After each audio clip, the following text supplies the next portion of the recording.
ఈ మోడల్ ని దేశవ్యాప్తంగా అందరూ చూస్తున్నారు. అన్ని చోట్ల కూడా హైడ్రా అనేటువంటి మోడల్ అక్కడ వాళ్ళ రాష్ట్రాల్లో ఎందుకు తీసేవారు, ఎందుకంటే న్యాచురల్ మన ఎకో సిస్టమ్ అనేది చాలా చాలా ఇంపార్టెంట్. చెరువులు దాదాపు 61% ఆక్రమితం అయిపోయినాయి మొత్తం. ఇంకా మనం కనుక కళ్ళు మూసుకొని ఉంటే కనుక 39 ఆక్రమించడానికి 35%, 10-15 ఆ తర్వాత చెరువు అనేది ఉండదు. చెరువులు లేవు, మొత్తం వేడి వాగులు నాలాలు లేవు, అన్ని ఆక్రమించేసారు. నాలాలు డైవర్ట్ చేస్తారు. ఆ బిల్డర్స్ ఎవరైతే పర్మిషన్ తీసుకున్నారో కొంత పెద్ద బిల్డర్స్ అవి కూడా చేస్తారు. ఇవన్నీ everything is subject to enquiry and action. So ఇప్పుడు జరగలేదంటే వచ్చిన 2 నెలలు పోస్టులు ఇప్పుడు శాంక్షన్ అయ్యామా, స్టాఫ్ వస్తుంది. వచ్చిన తర్వాత ఇది 30-40 ఏళ్ళు జరుగుతున్నది. కొంత లాస్ట్ 5-6 ఏళ్ళ నుంచి ఇంకా ఎక్కువైంది, ఎందుకంటే రేట్ ఎక్కువైంది. ల్యాండ్ రేట్ ఎక్కువ ఉండడం కూడా సమస్యలు ఎక్కువ వస్తాయి. దీన్ని కరెక్ట్ చేయాలంటే కనుక ఏదో వితిన్ ఒక 4 రోజులు అయిపోతుంది అనుకున్నాను. ఇది 5 ఏళ్ళు 10 ఏళ్ళు పట్టచ్చు. బట్ ఒక మంచి బిగినింగ్ వైపు మనం వెళ్ళడానికే ప్రయత్నం చేస్తుంది. పర్మిటెడ్ ఉన్న బిల్డింగ్స్ ఎక్కడ కూడా చేయట్లేదు. పర్మిషన్ అనే దాన్ని క్యాన్సిల్ చేయడానికి ఫస్ట్ మేము పెడుతూ వాటిని క్యాన్సిల్ అయిన తర్వాత చేస్తున్నాం. క్యాన్సిల్ చేయడానికి ఒకవేళ కనుక అతను అంటే దాటలు వేస్తూ ఇటు చేస్తూ అటు చేస్తూ చేస్తారనుకోండి, అప్పుడు అతని అధికారి మీద కూడా చర్యలు తీసుకోవడానికి కూడా మేము తప్పకుండా ప్రభుత్వంతో సంప్రదించి వారి దృష్టి కూడా తీసుకువెళ్ళి చర్యలు తీసుకోవడానికి కూడా అధికారి మీద రికమెండ్ చేస్తాం. ఎందుకంటే అసలు ఇష్ట కావాలంటే అటు ఇటు డిలే చేస్తున్నాను, పర్మిషన్ క్యాన్సిల్ చేయకూడదు.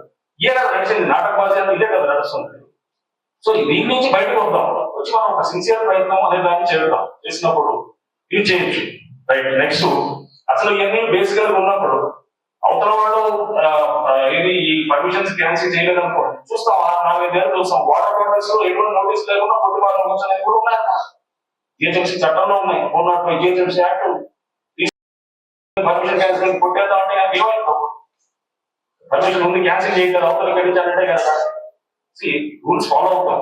ఫాలో చూస్తాం. అవతల అధికారి కూడా మిస్ మేనేజ్మెంట్ చేస్తున్నాడు అనుకో, అతని మీద రిపోర్ట్ చేసి చేయడానికి చేస్తూ యాక్షన్ కూడా మేము తప్పకుండా చట్టాలు చాలా ఉన్నాయి, చాలా స్పష్టంగా ఉన్నాయి. వాటర్ బాడీస్ ఇటువంటి పరిస్థితుల్లో కూడా స్ట్రక్చర్స్ సుప్రీం కోర్టు చూశారు. మీరు అన్నిటి మీద ఏది డిమాలిషన్ మీద పెట్టారు అంటే అది వేరే ఉద్దేశంతో అంటే క్రిమినల్స్ అని చూపించి చేసిన దాని మీద యూపీలో ఇవ్వదు. బట్ మన వాటర్ బాడీస్ దీని మీద చాలా స్ట్రిక్ట్ గా ఉంటాయి, సుప్రీం కోర్టు కానీ హైకోర్ట్స్ కానీ. ఎందుకంటే ఇది మన ఫ్యూచర్. మీరు ఒక సపోజ్ ఫారెన్ వెళ్ళాలనుకోండి, మీరు ఒక యూరోప్ లో లేకపోతే ఎక్కడ ఒక యూఎస్ వెళ్తారనుకోండి, వాళ్ళు ఒక చెరువుని చాలా జాగ్రత్తగా కాపాడుకుంటారు. లేక్ అనేది అక్కడ ఎకో సిస్టమ్, ఎన్వైరన్మెంట్ అనేది ఫ్యూచర్ అన్నమాట.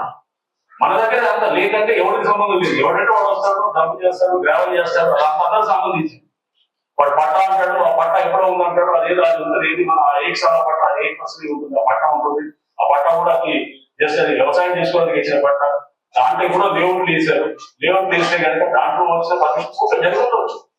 బట్ అవి కూడా దాని మీద కూడా ప్రభుత్వం ఇది డిపిఆర్ దాని ఏది పెంచాలనేటువంటి ఆలోచన కూడా వాళ్ళకి ఉన్నది, ప్రభుత్వాలు ఉన్నాయి. ఇవన్నీ కూడా ప్రభుత్వం వాళ్ళ దృష్టిలో ఉన్నాయి. రేపు ఇవన్నీ కూడా పరిష్కారమైన దిశలో ఉంటాయన్నమాట. అండ్ రిజిస్ట్రేషన్ గురించి చెప్పాను. అమీన్పూర్ కూడా అమీన్పూర్ డెఫినెట్ గా ఎస్. అక్కడ కూడా ఎందుకు కాన్సన్ట్రేషన్ అంటే అక్కడ ఒక అద్భుతమైన బయోడైవర్సిటీ లేకు. ఆ బయోడైవర్సిటీ లేకు అక్కడికి వెళ్తే చెరువునంతా అక్కడ ఫిల్అప్ చేశారు. అక్కడ చెరువులు ఫిల్అప్ చేసి దాన్ని చేస్తున్నాం. బయోడైవర్సిటీ అక్కడ నేను వెళ్ళినప్పుడు ఆ బొమ్మలు చూసాను, ఆ రావడం మీద ఫస్ట్ బొమ్మలు అనుకున్నాను. బొమ్మలు అనుకుని నేను కాసేపు కట్టకుండా బొమ్మలు ఏమనుకుని చూస్తే తర్వాత బర్డ్స్ అన్నమాట. చాలా మైగ్రేటరీ బర్డ్స్ వస్తుంటాయి అక్కడ. అద్భుతమైన చెరువు అది, మంచి బయోడైవర్సిటీ లేక్. ఆ లేక్ మొత్తం కూడా నాశనం చేస్తూ దాన్ని క్లీన్ చేస్తూ లోకల్ గా అంటే రకరకాల పొలిటికల్ వాళ్ళు ఉంటారు, లేదా రియల్ ఎస్టేట్ వాళ్ళు ఉంటారు. ఆ చెరువులు మాయమైనాయి, నాళాలు మాయమైనాయి. గవర్నమెంట్ అంటే వ్యవస్థలు ఇష్టానుసారంగా మనం మ్యానిపులేట్ చేయాలంటే చూసి ఊరుకుంటే కరెక్ట్ కాదు. తప్పకుండా rules of the game have to be proper, fair గా ఉంటారు. అవతల వాడు ఫెయిర్ గా ఉంటే we also will be fair. అవతల వాడు రూల్స్ ఫాలో అవ్వకపోతే కనుక don't expect Hyderabad follow the rules of the game. So అది చాలా స్పష్టంగా ఉంటుంది. ఓకే. సో ఇది అండ్ ఎన్ఓసిసి అంటున్నారు. ఎన్ఓసిస్ లేదా ఎన్ఓసిసి అన్ని చేస్తే కనుక 2 months ఆఫ్ ఎన్ఓసిస్ పవర్ ధరిస్తే కనుక మళ్ళీ ఇదే మళ్ళీ it drinks not of corruption. అంత మళ్ళీ ప్రతి వాళ్ళు హైదరాబాద్ గురించి చేశారంటే కనుక మళ్ళీ నాకు రేటు ఇవన్నీ. సో ఇది కాదు, ఇది ఉండడం కాదు. ఎవరు మళ్ళీ మనం వ్యవస్థను ఇంకా అంటే దానికి మనం వీళ్ళ వరకు అసలు మా దగ్గర రాకుండా చేసేటువంటి పరిస్థితి తయారు చేసేది చెప్పాను. మళ్ళీ ఈ రోజు ఇంకోటి యాడ్ అవుతాడు, యాడ్ అయినప్పుడు మనకి హెడేక్. సో అందువల్ల దాన్ని ఆ దిశగా పోదాం.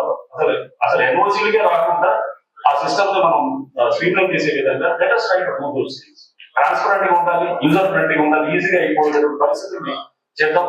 ప్రభుత్వం కూడా చాలా దీని దిశగా సిస్టమ్స్ స్ట్రీమ్లైన్ చేసే దిశగానే వారి ఆలోచనలో ఉంది. ముఖ్యమంత్రి గారు చాలా స్పష్టంగా ఉన్నారు, మనం ఇది దీని హైడ్రాని చాలా జాగ్రత్తగా చాలా కేర్ఫుల్ గా తీసుకెళ్లాలి ముందుకి. చేసేటప్పుడు మనం చేసేటువంటి ప్రతి యాక్షన్ కూడా ఏంటంటే పబ్లిక్ షుడ్ ఫీల్ ఎస్. ఈరోజు కూడా చేశాను, ఇక్కడ కూకట్పల్లి దగ్గర కొన్ని అది సక్సెస్ తీసినప్పుడు దాంట్లో దాంట్లో దాదాపు చాలా సక్సెస్ రెసిడెన్షియల్ బిల్డింగ్స్ ఉన్నాయి కొన్ని టచ్ అయింది. బట్ ఎక్కడైతే కనుక దాంట్లో ఒక కమర్షియల్ గా వాడుతున్నారో అక్కడ దాన్ని డెఫినెట్ గా దాన్ని చేసాం. ఎందుకంటే కమర్షియల్ యూసేజ్ నువ్వు ఎఫ్ఐఆర్ చేస్తూ ఈ కమర్షియల్ ప్రతి వాళ్ళు కదా రేపు ట్రాక్టర్ బిజినెస్ పెడతారు, లేక ఒక షెడ్ వేస్తారు, ఇంకేదో అంటున్నాడు వచ్చేసి దాని మీద ఏదో మార్కెట్ బిజినెస్ అంటాడు. రేపు ఎక్కడైనా కానీ ఎఫ్ఐఆర్ లో కమర్షియల్ బిజినెస్ చేస్తున్నారు అనుకో డెఫినెట్లీ హైడ్రా యాక్షన్స్ అనేది కమర్షియల్ ఉండాలి, ఎఫ్ఐఆర్ ఉండాలి. అది మనం ఎందుకంటే చెరువుని కాపాడటం చాలా చాలా ముఖ్యం. చెరువుని ఆ వాటర్ బాడీని కాపాడటం అనేది చేయటం వల్ల ఈ చెరువులో ఉన్నాయి మనం కొలగొట్టడం కాదు. నెక్స్ట్ స్టెప్ ఈస్ ఈ చెరువులు ఏదైతే కనుక మనం కొలగొట్టామో లేదా ఏదైతే కనుక డిమాలిష్ చేసామో, ఎగ్జాంపుల్ ఎన్కన్వెన్షన్ చేసినప్పుడు దాదాపు 4 ఎకరాల పైన ఎఫ్టీఎల్ బఫర్ ఉంది. 1 ఎకరా వచ్చేసి 4 మీటర్ల వాటర్ స్టోర్ చేస్తాం, ఇది 1 మీటర్ డెప్త్. సో మనం ఒక 4 ఎకరాలు మనం రిటైన్ చేసాం, మట్టి అయితే తీసేసాము. తీసే కనుక చెరువుకి ఎక్స్పాండ్ చేయడానికి అవకాశం వచ్చింది. 4 మిలియన్ వాటర్ 4 ఎకరాలు అంటే 16 మిలియన్ లీటర్ వాటర్ రావడానికి స్టోరేజ్ స్పేస్ మీరు క్రియేట్ చేస్తారు కదా. అట్లా ఏంటి జస్ట్ ఇది ఒక దగ్గర ఇట్లా 4-5 చోట్ల మనం ఎక్స్పాండ్ చేసాం అనుకో ఎంత స్టోరేజ్ స్పేస్ ఇస్తుంది. ఈ వాటర్ తేడా రోడ్డు మీద ఉంటుంది, అది వచ్చి ఇక్కడికి వస్తుంది. నెక్స్ట్ దీని నుంచి ఈ చెరువు నుంచి నెక్స్ట్ లింక్ ద్వారా నెక్స్ట్ చెరువుకి కూడా ఉండేటటువంటి నాదాన్ని ఆ నాదా నెక్స్ట్ చెరువుని కూడా కొలవలిస్తుంది. అది త్వరలో మీకు చూపిస్తాం కూడా. అంటే ఊరికే కొలవలు ఒకటే చేయగలరు కదా, రేపు కన్స్ట్రక్టివ్ గా కూడా చేస్తూ చెరువుని కనుక రివైవ్ చేసి మీకు కళ చూపిస్తే కనుక దెన్ యూ రియలైజ్ ఎస్ ఇది కావాల్సిన మనం తీసుకున్నాం. చెరువు ఉండాలి, నాదా లింక్ ఉండాలి, నెక్స్ట్ చెరువు కూడా పనిచేయాలి. ఆ చెరువు పనిచేస్తే కనుక ఈ డిస్ట్రిబ్యూషన్ నెట్వర్క్ ఇదంతా ఈ వాటర్ ఈ నెట్వర్క్ అంతా కూడా మనం రివైవ్ చేయగలుగుతాం. వాళ్ళ అద్భుతమైన టౌన్స్ అనేది సిటీస్ అనేది ఇది లాంగ్ టర్మ్ ప్రాసెస్. నేను చెప్పేది ఏదో 1 year 2 years చెప్తున్నా, 5 ఏళ్ళు 10 ఏళ్ళు పనిచేయాలి, 10 ఏళ్ళు చేయాలి. ఇది కంటిన్యూస్ గా చేయాలి.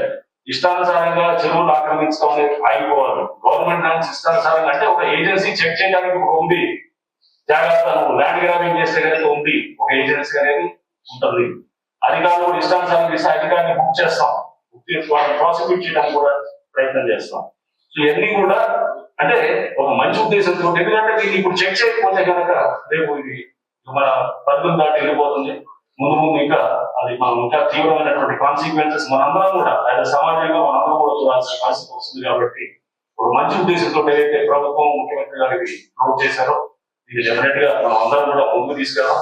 మీకు ఉన్నటువంటి ఇబ్బందులన్నీ టెంపరీ ఇబ్బందులు అని నేను భావిస్తాను. 4 రోజుల్లో అంతా క్లియర్ అవుతుంది అండ్ మంచి ఫ్యూచర్ ఉంటుంది కూడా. రియల్ ఎస్టేట్ కూడా మంచి ఫ్యూచర్ ఉంటుంది. బట్ మీరు దీన్ని బట్టి ఇప్పుడు ఎవరు రావట్లేదు చూస్తలేదు అనేది మీరు భయపడుతున్నారు అనేది ఓకే, షార్ట్ లిమిట్ దీంట్లో తీసుకుంటారు. ఓకే, అండ్ ఎప్పుడైనా కానీ కూడా మీరు ఇప్పుడు కాదు మీటింగ్ అనేది సరే ఇది ఒక జస్ట్ ఇంటరాక్షన్.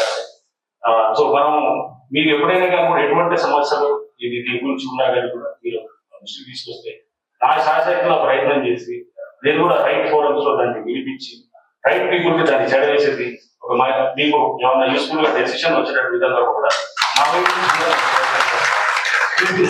మీకు కూడా అంటే ఒక జెన్యూన్ పిల్లలకి జెన్యూన్ గవర్నమెంట్ సపోర్ట్ అనేది చాలా అవసరం ఉంటుంది. కాబట్టి ఆ దిశగా అందరూ కలిసి పనిచేస్తాం.